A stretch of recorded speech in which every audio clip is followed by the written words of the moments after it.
Bienvenue dans ce programme Réveille ton âme. Nous allons aborder ensemble le thème de la guérison de l'âme, du corps et du cœur.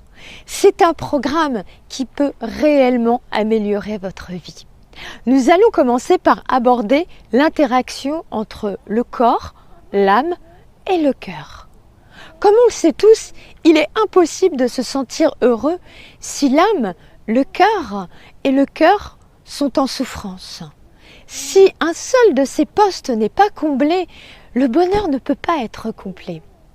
L'âme, le cœur, le corps sont notre source vitale. Alors, de manière imagée, le corps c'est quoi?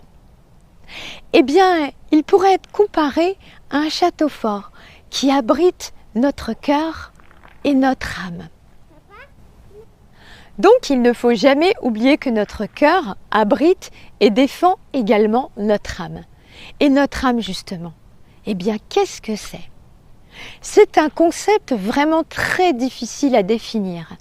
Eh bien, pour simplifier et résumer ce qu'est l'âme, on pourrait la comparer au moteur de notre lumière intérieure, donc le moteur de notre vie. C'est très important de partir à la découverte de notre âme afin de comprendre eh bien, qui on est et surtout de quoi on a besoin pour être heureux, de quoi on a besoin réellement.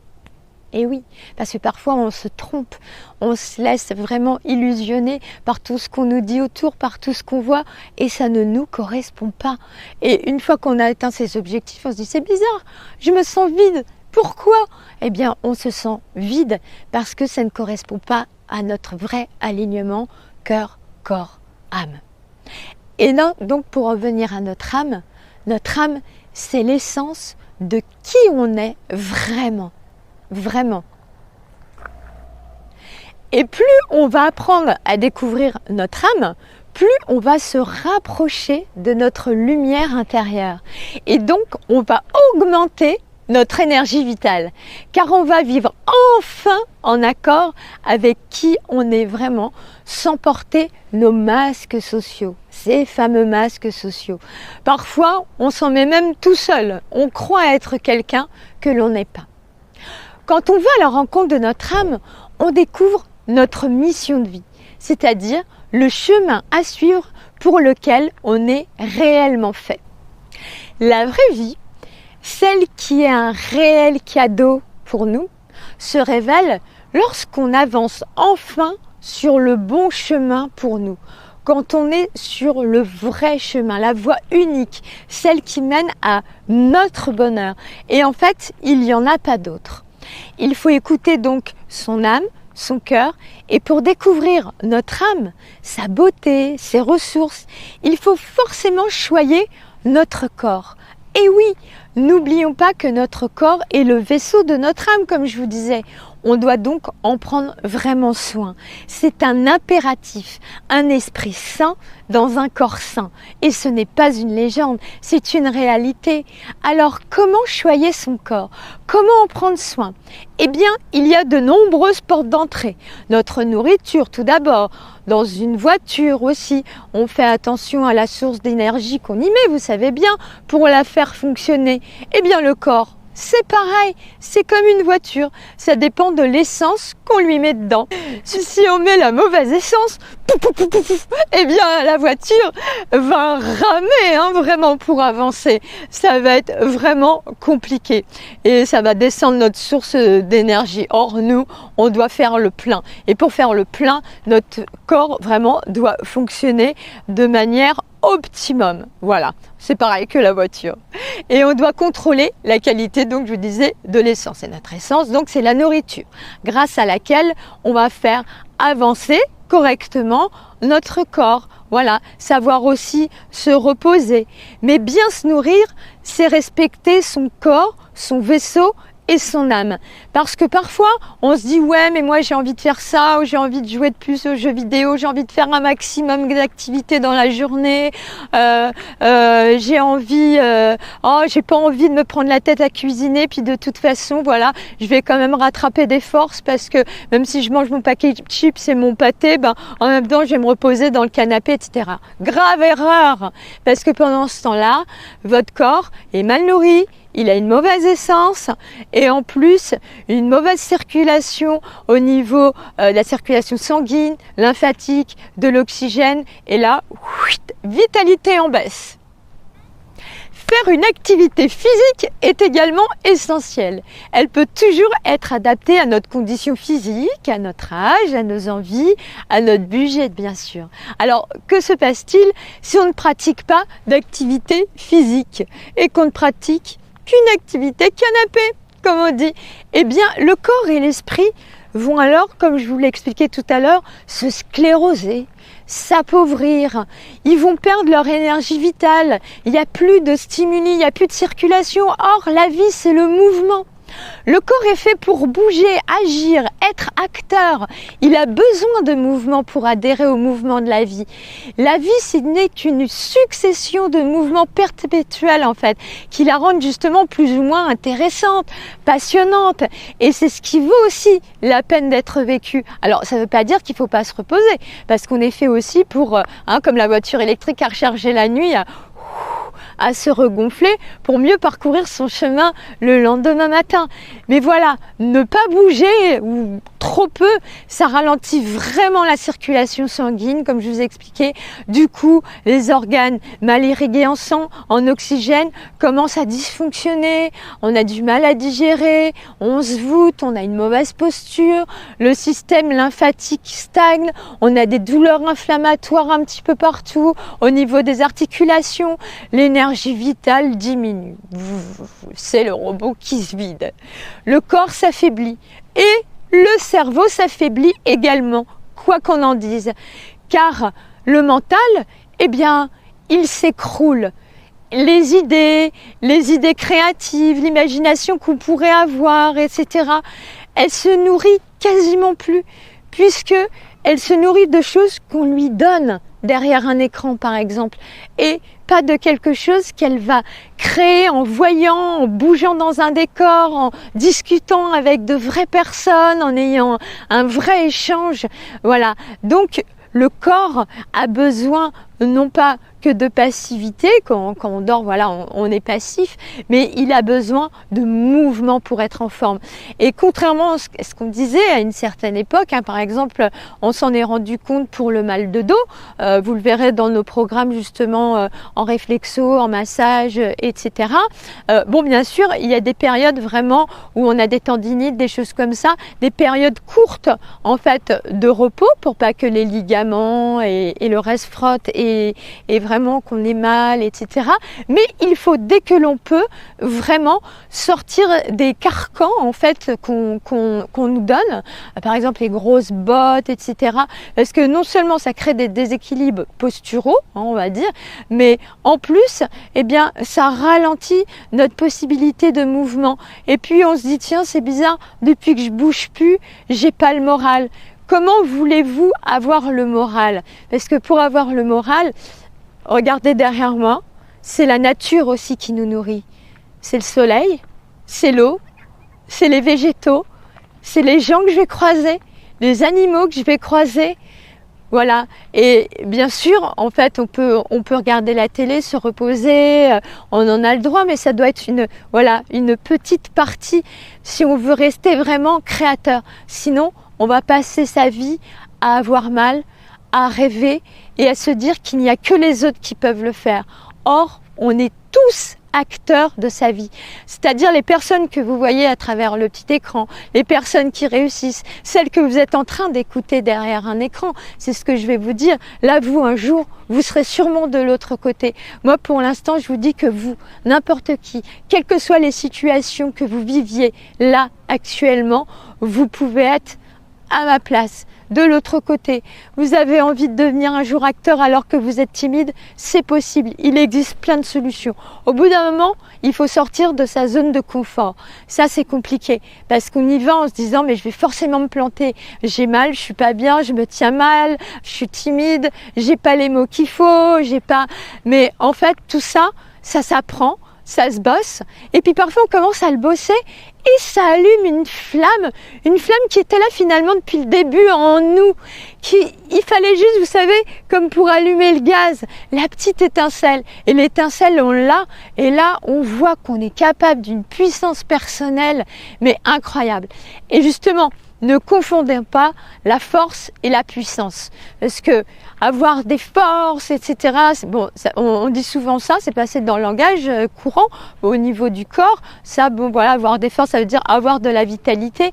Mais quand on dit, par exemple, allez, je vais passer en force, je vais y aller en force, si jamais, voilà, on me ferme la porte, je passe en force par la fenêtre, etc. Attention! Parce que la force, c'est une force qui vient en opposition. Alors oui, quelquefois, il faut enfoncer des portes, mais pas tout le temps. Ce qui est le plus important à développer, c'est la puissance personnelle.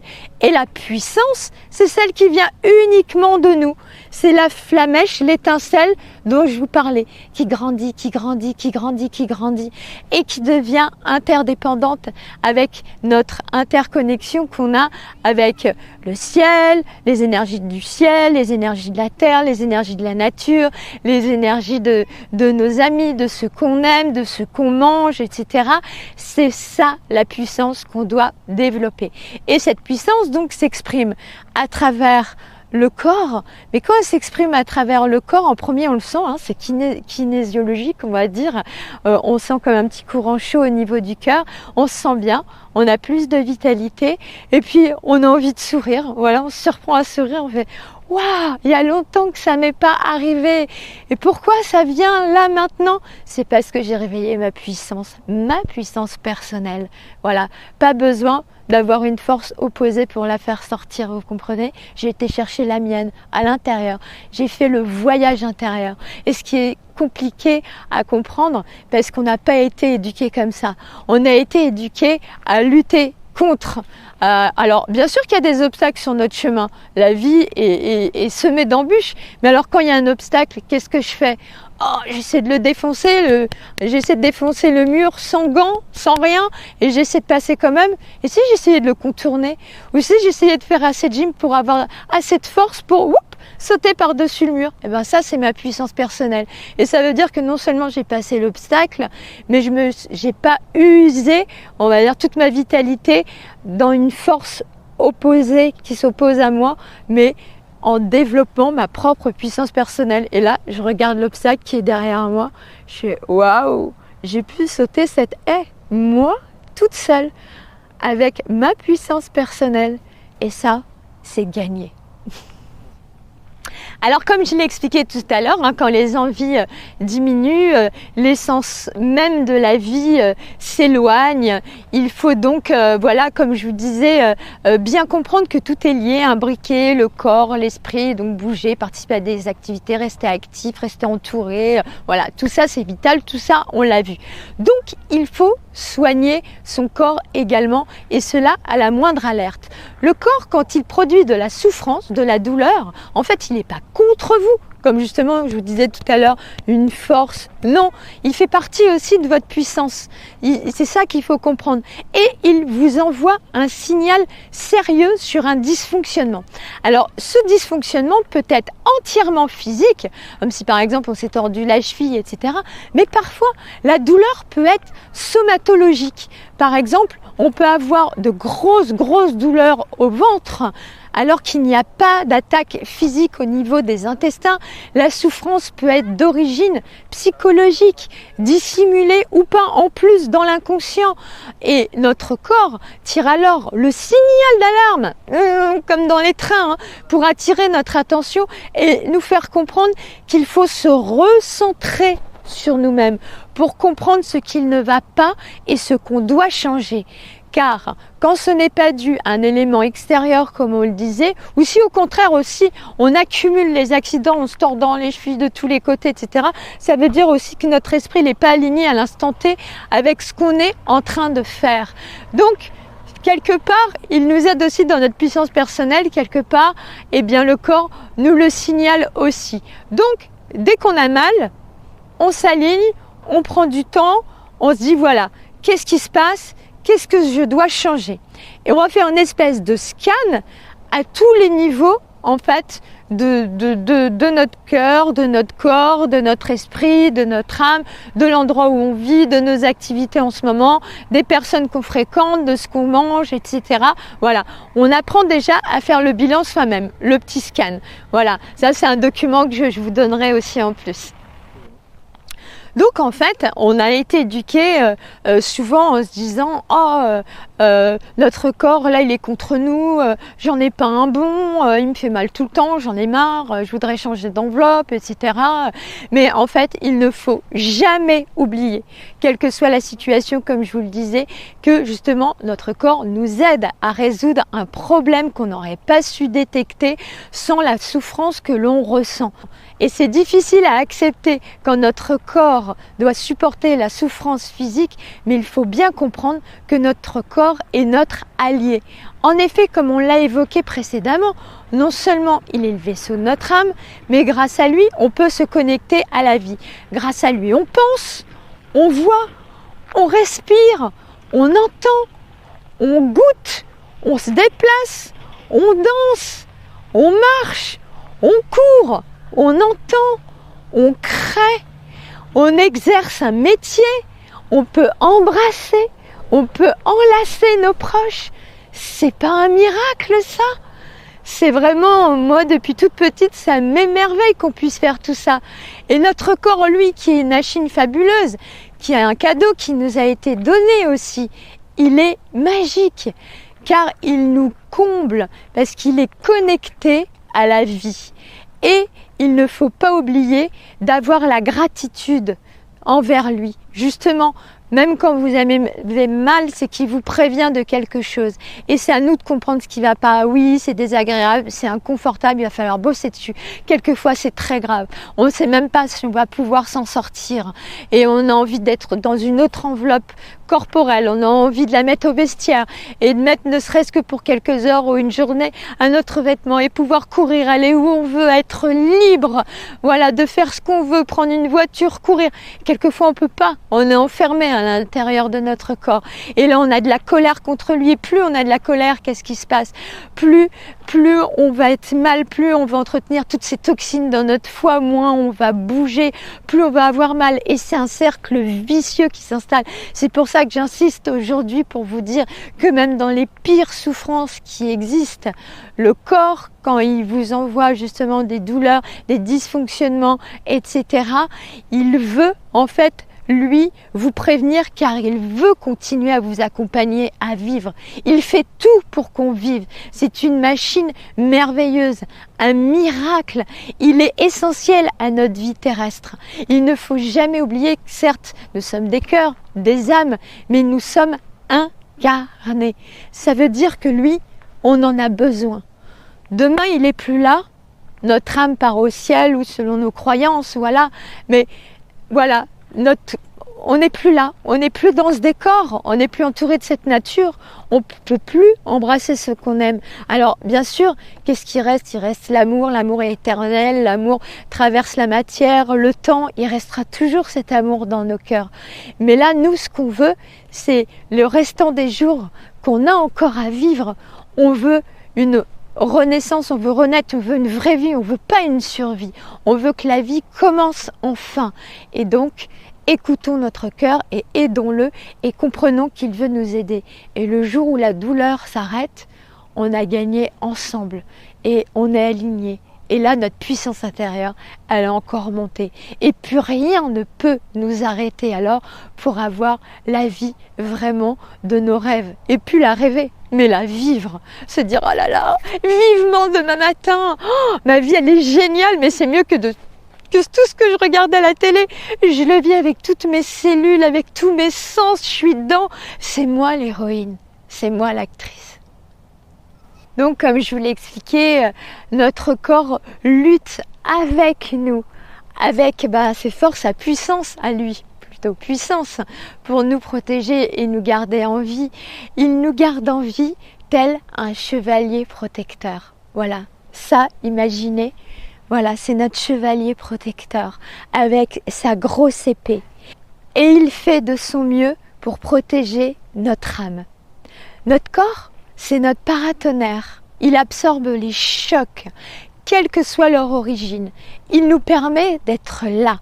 Et c'est étrange à dire, mais il faut avoir de la compassion pour notre corps et le remercier pour tous ces efforts qu'il fait également avec nous. C'est pour ça qu'il faut l'aider aussi mentalement, avec les idées positives, notre plan de vie, nos objectifs, on verra ça petit à petit, on le verra ensemble. Il faut réussir à se raisonner en se disant que quand notre corps nous fait souffrir, eh bien ce n'est pas de sa faute, car lui aussi est en train de subir. Il est programmé pour s'auto-guérir. Donc, c'est à nous également de ne pas lâcher, de ressortir toute notre puissance intérieure pour aider notre corps en ce sens, quand il n'a plus assez d'énergie. Alors donc, pas hésiter même à aller voir un médecin, à prendre des plantes avec le conseil d'un naturopathe, bref, quel que soit le chemin qu'on a besoin ou envie de prendre, etc. Voilà, en se nourrissant correctement, en refaisant du sport, en ressortant, voilà. Et quand notre corps, il nous fait souffrir, il faut bien se mettre en tête vraiment que c'est à nous aussi de l'aider. On est des partenaires en fait. Voilà. Et la douleur est un message envoyé à notre cerveau et au système nerveux pour nous prévenir, comme je vous l'ai dit, qu'il y a quelque chose à soigner, à guérir.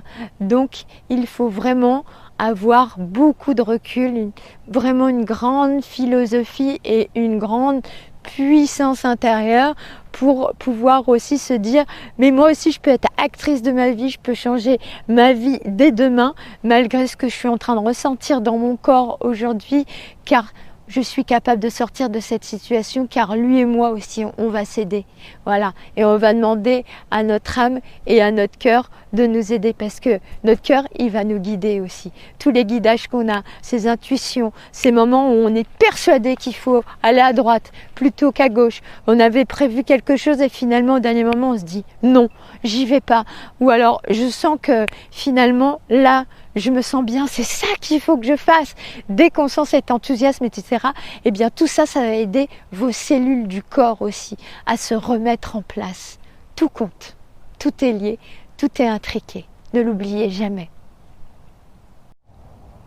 Donc quoi qu'il se passe, notre corps, eh ben apportons-lui énormément d'amour. Voilà, énormément d'amour, parce que ça va être ça aussi qui va régénérer, comme je vous disais, ses cellules et sa capacité à s'en sortir. Parce que si vous haïssez votre corps ou si mentalement vous nourrissez vraiment des choses négatives contre lui, eh bien lui aussi il va s'affaiblir, il va dire « elle m'aime pas », donc il va se rabougrir. Comme nous, quand on sent que quelqu'un ne nous aime pas, on se met dans notre coin, on n'est pas bien, on déprime, on a cette position, vous voyez, on n'est pas bien droit, bien aligné, et bien notre corps c'est pareil. Donc on doit s'aider tous les deux en équipe, de manière indéfectible, 100% du temps. Et quand on n'y arrive plus, on peut demander aussi une aide extérieure pour nous aider à le faire, car c'est pas facile, mais on y arrive avec notre puissance qui augmente.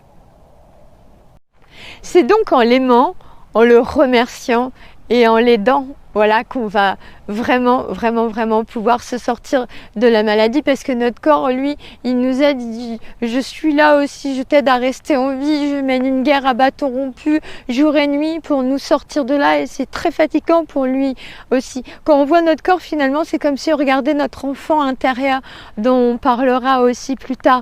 Voilà, on a envie de l'aider. Et l'énergie de notre amour pour lui, eh ben, ne fera que l'aider que de vous aider, que de nous aider, alors que la haine et la colère qu'on lui enverra, que ce soit les autres ou vous-même, ne feront que l'affaiblir, comme on a dit. Et donc là, les cellules auront peine à remonter et votre âme et votre cœur vont également à vous aider dans ce combat, comme je l'ai expliqué, et comme ça tout devient plus facile aussi pour lui et plus rien d'impossible. N'oubliez pas que l'énergie la plus puissante au monde, c'est laquelle? C'est l'amour. De toute façon, dans la vie, il y a deux moteurs. Qu'est-ce qui nous fait avancer? La peur? Est-ce qu'on court pour pas que ça nous rattrape? Mais ça, c'est pas une très très bonne énergie. Bon, parfois ça fait avancer, mais on peut pas tout le temps. Voilà, du coup, on arrive à un moment où on n'est plus aligné. Mais c'est l'amour qui a tous les pouvoirs. Comme je vous le disais tout à l'heure, l'amour qui traverse le temps, l'espace. Il n'a pas de frontières. Il reste vivant à travers les épreuves. Il est même plus fort que la mort, comme je disais, voilà, tout à l'heure, voilà, quelles que soient nos croyances, de toute façon, on le sait, puisqu'on a toujours des personnes aussi dans le cœur. Et l'amour, lui, il est éternel. Précédemment, on évoquait le fait aussi de bouger son corps. Mais là, il est important également d'aborder le fait qu'on doit aussi se reposer quand on ressent une fatigue très très lourde. Cela aussi, c'est respecter son corps. Alors, tout le monde est fatigué dans la journée, etc. On ne va pas faire la sieste forcément à chaque fois, on a des petits coups de pompe. Mais quand on n'en peut plus, quand c'est vraiment qu'il y a quelque chose qui se passe, quand on se lève, qu'on est déjà fatigué, quand on a à peine fait 3 pas, qu'on irait se coucher, c'est qu'il y a quelque chose qui dysfonctionne, comme je disais, soit au niveau du corps ou de l'âme, du cœur, quelque chose qui nous tracasse au niveau de l'âme. Donc il faut aller fouiller en nous.